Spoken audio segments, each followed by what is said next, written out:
Simulan natin ang ating pagdiriwang sa ngalan ng Ama at ng Anak at ng Espiritu Santo.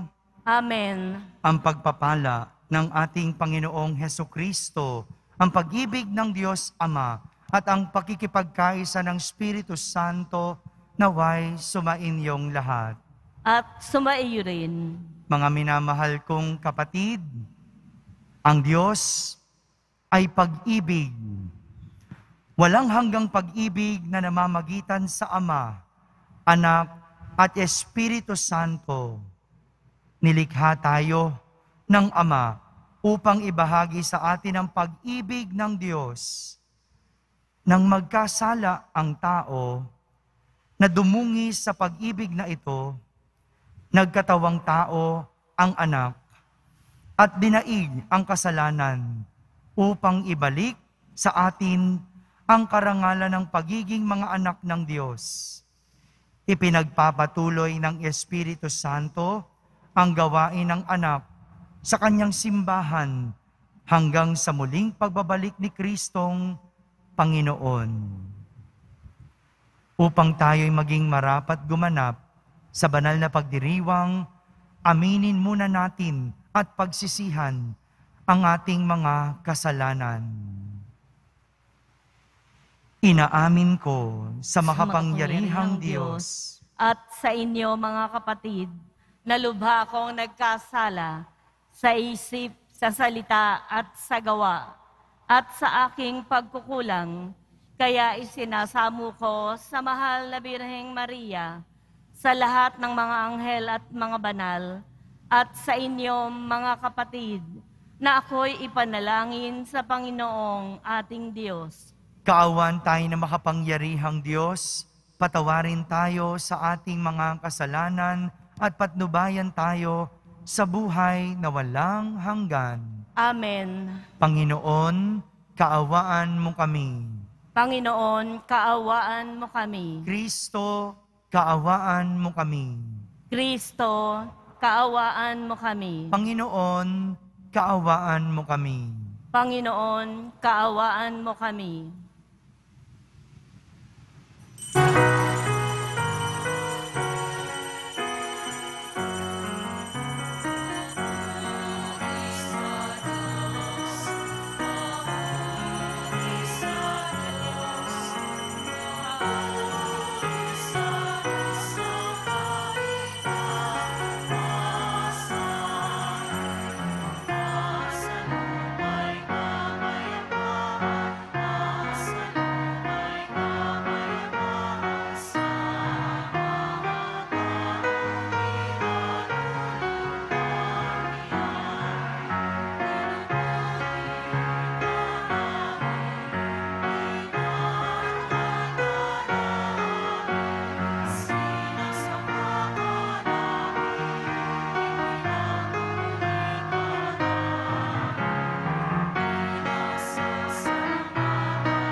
Manalangin tayo. Ama naming makapangyarihan, sa iyong pagsusugo sa salitang Diyos na totoo at maaasahan, at sa pagbibigay mo ng Espiritong nagpapabanal sa sanlibutan, ipinahayag ang iyong kahiwagaang dakila sa sangkatauhan. Sa pananampalatayang amin ngayong ipinagdiriwang, ipagkalob mong aming maidangal ang tatlong persona sa walang hanggang kadakilaan at aming sambahing lubusan ang iyong iisang pagkadiyos sa mahal na kapangyarihan sa pamamagitan ni Jesucristo kasama ng Espiritu Santo magpa sa walang hanggan. Amen. Magsiupo muna po tayong lahat. Pagbasa mula sa aklat ng mga kawikaan. Ito ang sinabi ng karunungan ng Diyos. Sa lahat ng nilikha ng poon, ako ang siyang una. Noong una pang panahon, ako ay nilikha na. Matagal ng panahon, nang anyuan niya ako. Bago pa nilikha at naanyo itong mundo. Wala pa ang mga dagat nang ako'y lumitaw. Wala pa ang mga bukal ng tubig na malilinaw.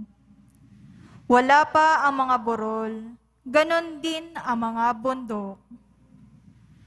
Nang ako'y isilang dito sa San Sinukob, ako muna ang nilikha bago ang lupa at bukid. Nauna pa sa alabok at sa upang daigdig. Nang likain ang mga langit, ako ay naroon na. Maging ang hangganan ng langit at lupa'y italaga. Naroon na rin ako nang ang ulap ay ilagay at ng kanyang palitawin ang bukal sa kalaliman.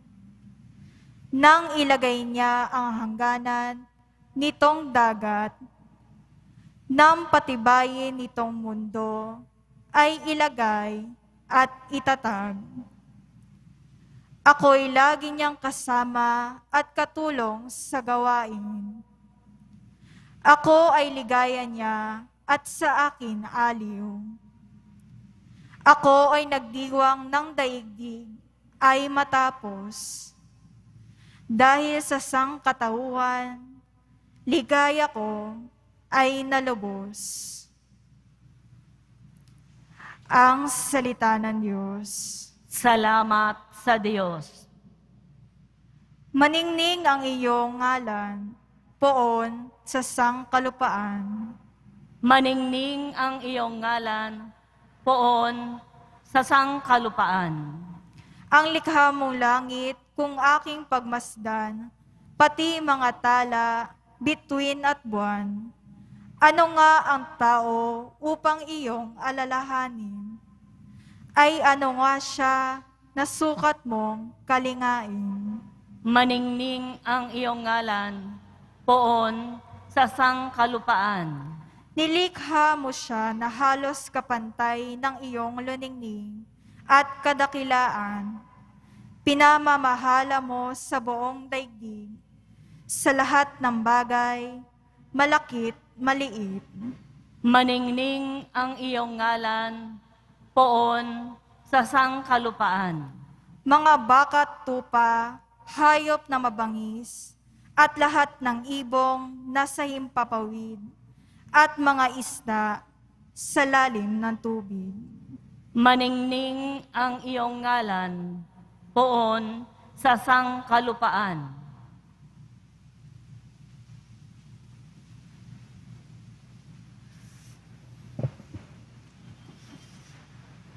Pagbasa mula sa sulat ni Apostol San Pablo sa taga-mga Roma. Mga kapatid, yamang napawalang sala tayo dahil sa pananalig sa atin ng Panginoong Hesukristo. Sa pamamagitan niya'y meron tayong kapatagan sa harap ng Diyos. Sa pamamagitan niya'y tinatamasan natin ang kagandahang loob ng Diyos. At lubos tayong nagagalak sa ating pag-asa na makakasama sa kanyang kaluwalhatian. Bukod dito, nagagalak tayo sa ating mga pagbabata sapagkat alam nating ito'y nagbubunga ng pagtatiyaga. At ang pagtatiyaga ay nagbubunga rin ng katatagan. At ang katatagan ay nagbubunga ng pag-asa. Hindi tayo nabibigo sa ating pag-asa, sapagkat ang pag-ibig ng Diyos ay ibinuhas sa ating puso sa pamamagitan ng Espiritu Santo na ipinagkaloob sa atin.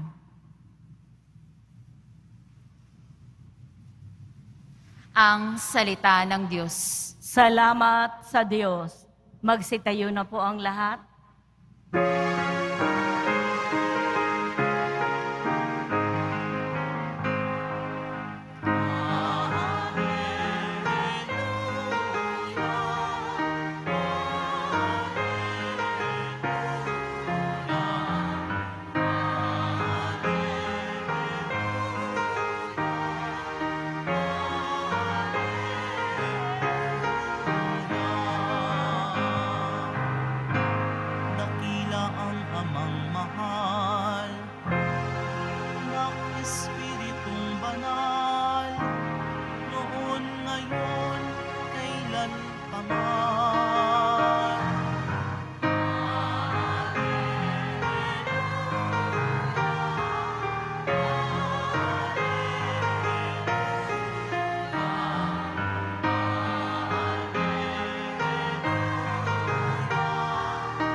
Sumainyo ang Panginoon.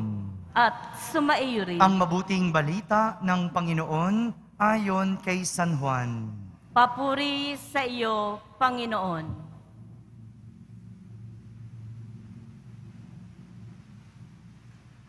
Noong panahong iyon, sinabi ni Jesus sa kanyang mga alagad, "Marami pa akong sasabihin sa inyo, ngunit hindi pa ninyo kayang unawain ngayon.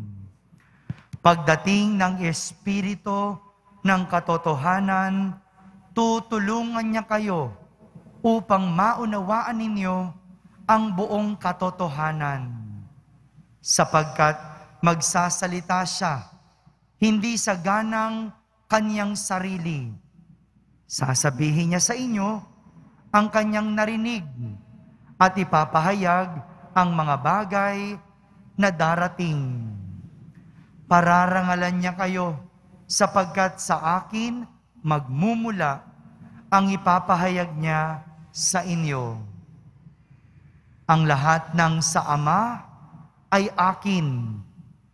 Kaya ko sinasabing sa akin magmumula ang ipapahayag niya sa inyo." Mga kapatid, ang mabuting balita ng Panginoon. Pinupuri ka namin, Panginoong Heso Kristo. Magsiupo muna po. Isang magandang araw po sa inyong lahat. Pakibati mong katabi mo ng magandang araw. Nais kong simulan ang ating pagninilay sa isang kwento. Minsan, mayroong isang ama na nagpapatakbo ng kanyang negosyo. Meron po ba ditong mga negosyante? Taas nga ang kamay ng mayroong mga negosyo.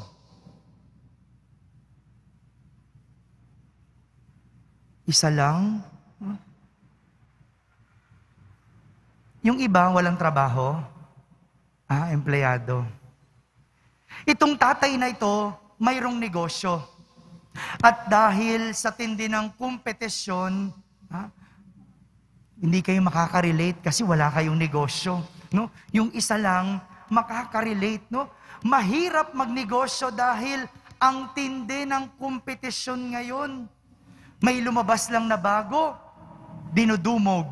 Pero pagtapos na ng ilang panahon, wala na. Kaya sa tindi ng kompetisyon at sa mga hindi maiiwasang pangyayari, humina ang kanyang negosyo. Yung dating malakas, ngayon halos nauubos na ang kanyang naipundar para lang mapanatili ang kanyang negosyo. Dahil unti-unti nang naghihirap ang kanyang pamilya, tinanong siya isang araw ng kanyang anak. Sabi ng kanyang anak, "Tay, bakit mo po ba pinipilit itaguyod pa at ipagpatuloy pa ang ating negosyo? Paubos na ang lahat ng ating ari-arian. Isara mo na. Huwag mo nang ilaban." Maluhaluhang ngumiti ang ama at sinabi, "Anak, minsan sa buhay, tayo ay nahaharap sa pagsubok. O may pagkakataong tayo ay ibinababa. Pero sa buhay, kailangan marunong tayong umasa. Umasa na makakaya nating lumaban at ang lahat ay mapapagtagumpayan." Nagtanong yung anak, "Tay, paano ba tayo matutulungan ng pag-asa?" Sumagot ang ama, "Ipapakita ko sa iyo, anak." Dinala ng ama ang kanyang anak sa isang balon ng tubig. At doon, inutusan niya ang kanyang anak na tumalon. Nagulat ang anak at sinabi, "Tay, alam mo namang hindi ako marunong lumangoy. Bakit mo ako pinatatalon?"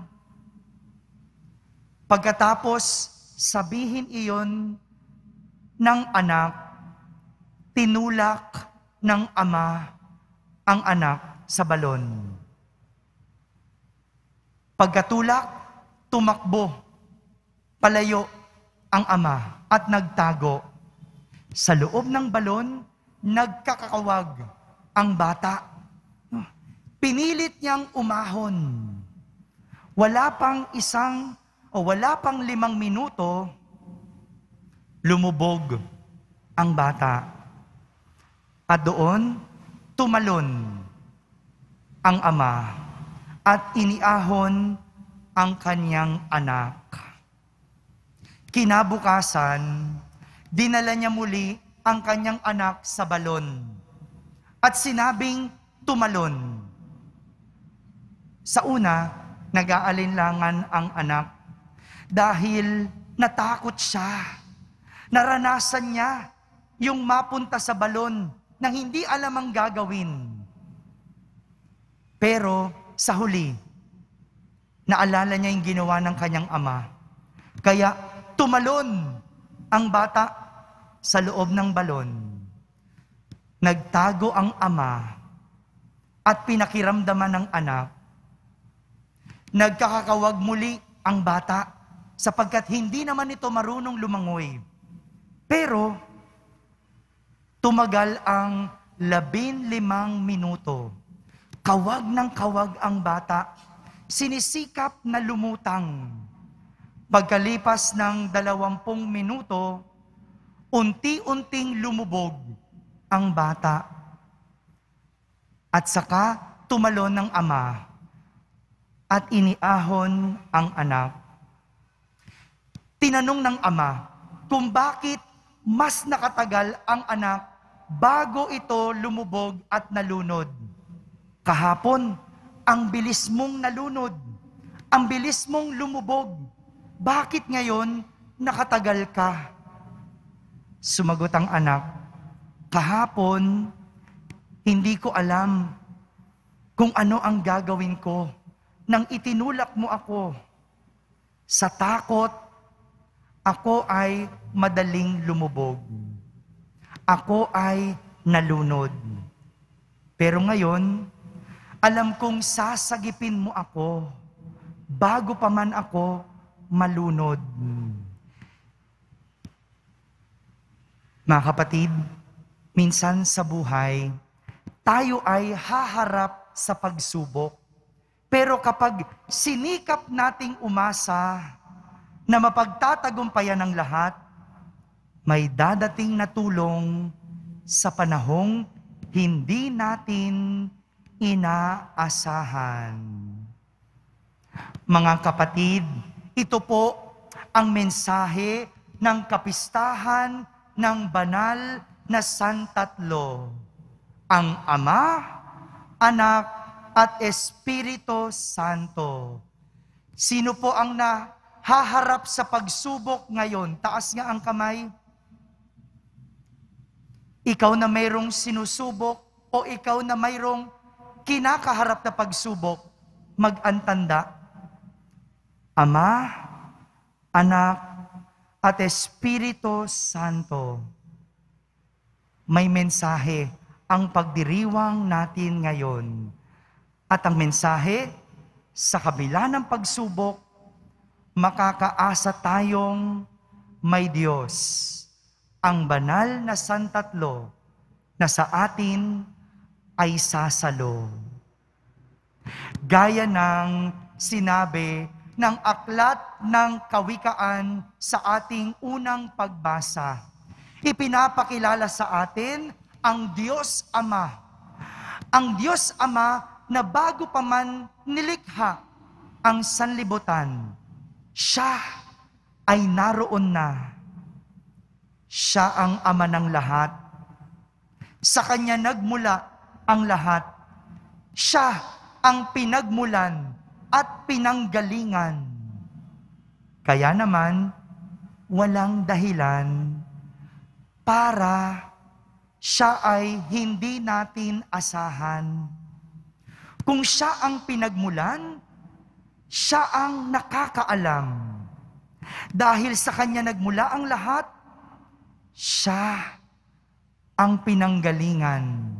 Kaya sa lahat, siya ang ating pupuntahan at tatakbuhan. Dahil siya ang nakakaalam, siya ang may akda, siya ang sinimulan, siya ang ating lalapitan at babalikan. Samantala, si Jesus naman, ang anak na ibinibida ng ikalawang pagbasa, dahil sa paghihirap ni Jesus na nauwi sa kamatayan, pero natapos sa pagkabuhay. Ibig sabihin, sa pananampalataya kay Jesus, tayo rin na nahaharap sa pagsubok, tayo rin na pumapasa ng krus, tayo rin na nasasaktan at nahihirapan, mayroong bagong buhay na nag-iintay. Mayroong katapusan ang kahirapan. Mayroong buhay ang kamatayan. Kung ikaw ay nahaharap sa pagsubok, sa pananampalataya kay Jesus, ikaw ay magkakaroon ng bagong buhay. Hindi man natin nauunawaan ang nangyayari o hindi mo natin natatanaw ang katapusan ng ating mga pinagdadaanan, ipinapaalala sa atin ng ating ebanghelyo na sa tulong ng Espiritu Santo, dadating ang araw na ang lahat ay magiging malinaw. Dadating ang araw, sa tulong ng Espiritu Santo, ang lahat ay magiging malinaw. Mauunawaan mo kung bakit kailangan kang maghirap. Maiintindihan mo kung bakit ka nagkasakit. Mauunawaan mo at maliliwanagan ka kung bakit ka sinusubok. At ito ay gagawin ng Espiritu Santo. Mga kapatid, ang banal na Santatlo ay isang misteryo. Mahirap unawain, pero pwedeng maranasan. At sa karanasan, ating mauunawaan. Lagi nating tatandaan, pag-asa ang ating sandata. Ito po ang mensahe sa atin sa araw na ito, sa pagdiriwang ng kapistahan ng banal na Santatlo. Pag-asa ang ating sandata dahil sa mga panahong tayo ay sinusubok, Diyos ang siyang kikilos. Ang Ama, Anak, at Espiritu Santo ang sa atin ay sasalo. Amen? Amen. Magsitayo po tayong lahat at ipahayag natin ang ating pananampalataya. Sumasampalataya ako sa Diyos Amang makapangyarihan sa lahat, na may gawa ng langit at lupa. Sumasampalataya ako kay Jesucristo, iisang anak ng Diyos, Panginoon nating lahat. Nagkatawang tao siya, lalang ng Espiritu Santo, ipinanganak ni Santa Mariang Birhen, pinagpakasakit ni Poncio Pilato, ipinako sa krus, namatay, inilibing, nanaog sa kinaroroonan ng mga yumao, nang may ikatlong araw na buhay na maguli, umakyat sa langit, naluklok sa kanan ng Diyos Amang makapangyarihan sa lahat. Doon magmumulang paririto at huhukom sa nangabubuhay at nangamatay na tao. Sumasampalataya naman ako sa Diyos Espiritu Santo, sa banal na simbahang Katolika, sa kasamahan ng mga banal, sa kapatawaran ng mga kasalanan, sa pagkabuhay na muli ng nangamatay na tao, at sa buhay na walang hanggan. Amen. Panatag sa iyong pagmamahal sa pamamagitan ni Kristo, nagsusumamo kami sa iyo, Ama. Tulungan mo kaming maging bukas sa paggalaw ng Espiritu. Buong pagtitiwala kaming dumadalangin at aming sasambitin. Santatlong Diyos, dinggin mo kami. Santatlong Diyos, dinggin mo kami. Sa diwa ng iyong pakikinig, maging halimbawa na ba ang katapatan at salamin ng iyong pag-ibig ang mga pinuno ng simbahan sa lahat ng mga mananampalataya at mga taong may mabuting kalooban? Manalangin tayo. Santatlong Diyos, dinggin mo kami.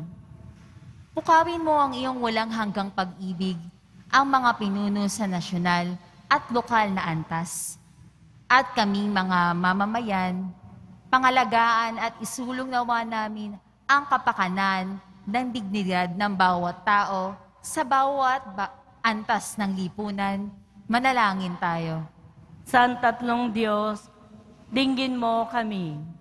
Tulad ng iyong pagiging isang Diyos na may tatlong persona, makatamo nawa ng pagmamahal na naugnay ang bawat pamilya, mahalin nawa ng bawat asawa, magulang, at anak ang isa't isa. Manalangin tayo. Santatlong Diyos, dinggin mo kami. Upang patuloy na lumago ang Basic Ecclesial Communities, BEC, sa ating bansa at yakapin ang hamon na bumuo ng mga BEC, ang mga pamayanan sa pamamagitan ng Eucharistia. Manalangin tayo. Santatlong Diyos, dinggin mo kami. Sa kanilang pagbabalik sa iyong piling, yakapin mo ang iyong pag-ibig, ang mga mahal naming yumao. Manalangin tayo. Santatlong Diyos, dinggin mo kami. Sa katahimikan, ating ilapit sa Diyos ang ating mga pansariling kahilingan at mga pinagdadaanan.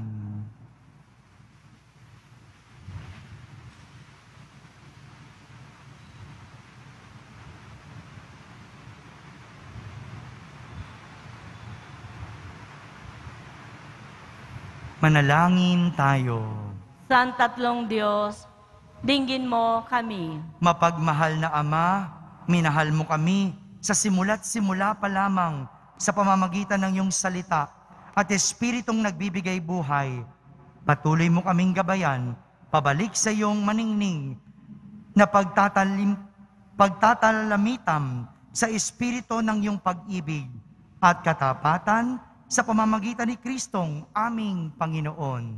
Amen. Magsiupo muna po tayo.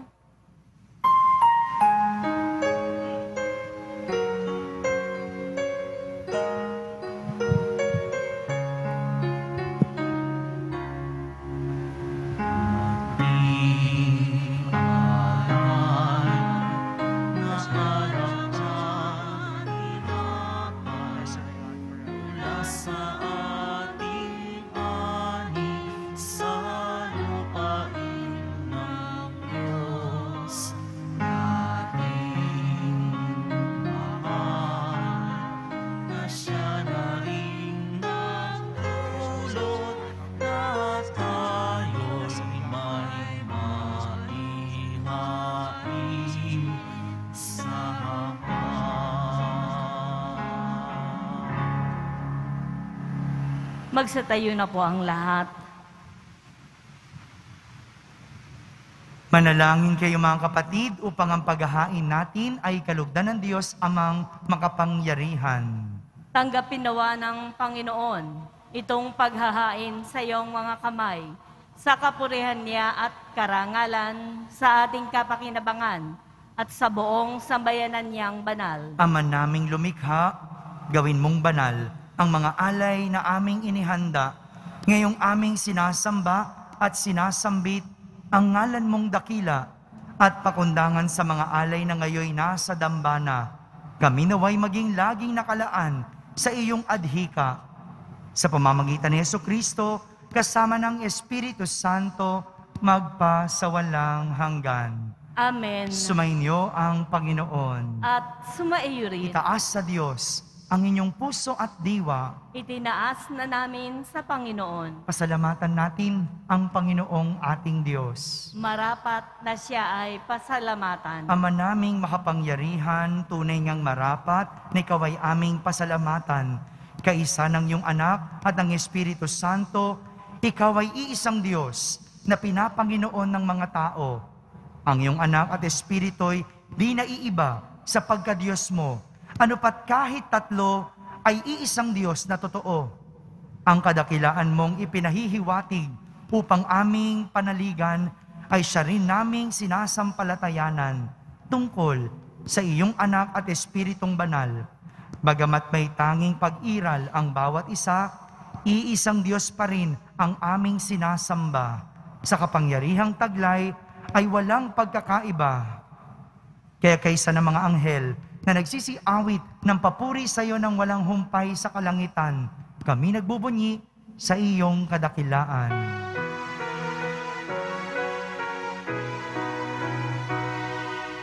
Santo, Santo, Santo, Panginoong Diyos ng mga hukbo, puno ang langit at lupa ng kadakilaan mo. Hosana sa kahitaasan, pinagpala ang maparirito sa ngalan ng Panginoon. Hosana sa kahitaasan.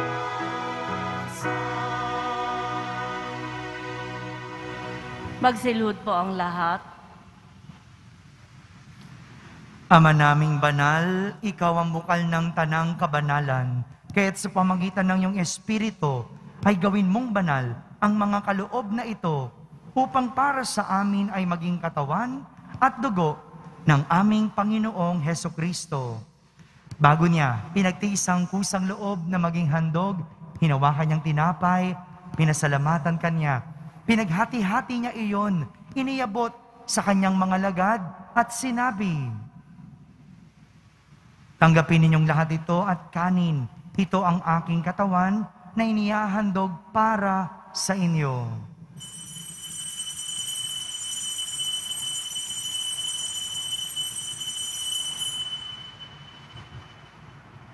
Gayon din naman, nung matapos ang hapunan, hinawakan niyang kalis, muli kanyang pinasalamatan. Iniabot niyang kalis sa kanyang mga lagad at sinabi, tanggapin ninyong lahat ito at inumin. Itong kalis ng aking dugo, ng bago at walang hanggang tipan. Ang aking dugo na ibubuhos para sa inyo at para sa lahat sa ikapagpapatawad ng mga kasalanan. Gawin ninyo ito sa pag-alaala sa akin.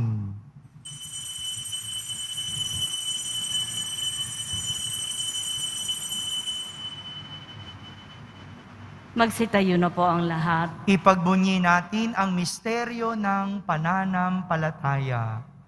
Si Kristo'y namatay, si Kristo'y nabuhay, si Kristo'y babalik sa wakas ng panahon. Ama, ginagawa namin ngayon ang pag-alaala sa pagkamatay at muling pagkabuhay ng iyong anak. Kaya't inaalay namin sa iyo ang tinapay na nagbibigay buhay at ang kalis na nagkakaloob ng kaligtasan. Kami nagpapasalamat dahil kami iyong minarapat na tumayo sa harap mo para maglingkod sa iyo. Isinasamo namin kaming magsasalo-salo sa katawan at dugo ni Kristo ay mabuklod sa pagkakaisa sa pamamagitan ng Espiritu Santo.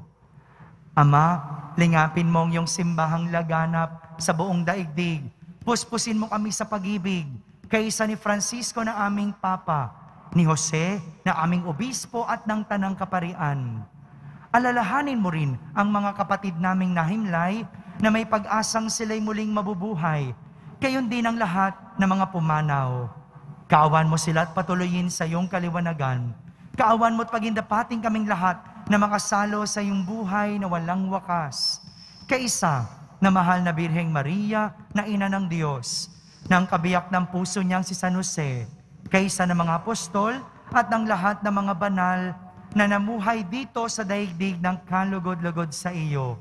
May pagdiwang nawa namin ang pagpupuri sa kararangal mo sa pamamagitan ng iyong anak na aming Panginoong Hesukristo. Sa pamamagitan ni Kristo, kasama niya at sa Kanya, ang lahat ng parangal at papuri ay sa iyo, Diyos Amang makapangyarihan, kasama ng Espiritu Santo, magpasawalang hanggan.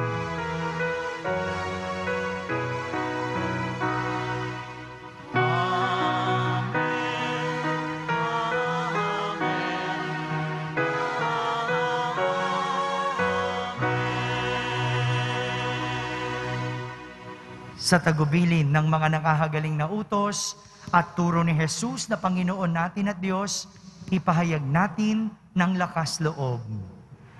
Ama namin, sumasalangit ka.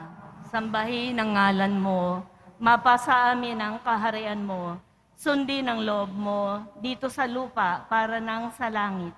Bigyan mo kami ngayon ng aming kakanin sa araw-araw at patawarin mo kami sa aming mga sala para ng pagpapatawad namin sa nagkakasala sa amin. At huwag mo kaming ipahintulot sa tukso at iadya mo kami sa lahat ng masama. Hinihiling namin kami iadya sa lahat na masama, pagkalooban ng kapayapaan araw-araw, iligtas sa kasalanan at ilayo sa lahat ng kapahamakan. Samantalang aming pinananabikan ang dakilang araw ng pagpapahayag ng tagapagligtas naming si Hesukristo. Sapagkat iyo ang kaharian at ang kapangyarihan at ang kapurihan magpakailanman. Amen. Panginoong Hesukristo, sinabi mo sa iyong mga apostol, kapayapaan ang iniiwan ko sa inyo, ang aking kapayapaan ang ibinibigay ko sa inyo. Tunghayan mo ang aming pananampalataya at huwag ang aming pagkakasala. Pagkalooban mo kami ng kapayapaan at pagkakaisa ayon sa iyong kalooban, kasama ng Espiritu Santo, magpasawalang hanggan. Amen. Ang kapayapaan ng Panginoon ay laging sumainyo. at sumayo rin. Magbigayan kayo ng kapayapaan sa isa't isa. Kapayapaan po para sa lahat. Peace be with you. Kordero ng Diyos na nag-aalis ng mga kasalanan ng sanlibutan, maawa ka sa amin. Kordero ng Diyos na nag-aalis ng mga kasalanan ng sanlibutan, maawa ka sa amin. Kordero ng Diyos na nag-aalis ng mga kasalanan ng sanlibutan, ipagkaloob mo sa amin ang kapayapaan. Magsiluhod po ang lahat. Ito ang kordero ng Diyos. Itong nag-aalis ng mga kasalanan ng sanlibutan. Mapalad ang mga inaaniyahan sa kanyang piging. Panginoon, hindi ako karapat-dapat na magpatuloy sa iyo. Ngunit sa isang salita mo lamang ay gagaling na ako. Ang katawan ni Kristo, Amen.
Magsitayo na po ang lahat. Manalangin tayo. Ama naming mapagmahal, mapakinabangan nawa ng aming buong katauhan ang pagtanggap namin sa mga banal na pinagsaluhan at ang aming pagsamba ng may pananampalatayang lubusan sa tatlong persona ng iisang Diyos lamang sa pamamagitan ni Jesucristo kasama ng Espiritu Santo magpasawalang hanggan. Amen. Sumainyo ang Panginoon. At sumaiyo rin. Pagbabasbas ng Poong Yesus Nazareno. Mahal na Poong Yesus Nazareno, inihayag mo sa pamamagitan ng krus ang walang maliw na pag-ibig ng Diyos sa sangkatauhan. Pakinggan mong kahilingan ng iyong angkan na nagsusumamo sa iyo. Makamtanawan nila ang inyong katugunan at tanggapin ang kasagutan na may utang na loob na tinatanaw. Basbasan din po ninyo ang lahat na may karamdaman, nahihirapan, may mga dalang imahen at dasalan. Sa pamamagitan ng bendisyon na ito, naway maalala nila ang mga pangako nila noon sa binyag, na ikaw ang kanilang iibigin at pagdilingkuran bilang Panginoon, magpasawalang hanggan. Amen. At pagpalain kayo ng makapangyarihang Diyos, Ama, Anak, at Espiritu Santo. Amen. Tapos na po ang ating pagdiriwang, humaiking taglay ang pag-ibig at kapayapaan ng Poong Yesus Nazareno. Salamat sa Diyos.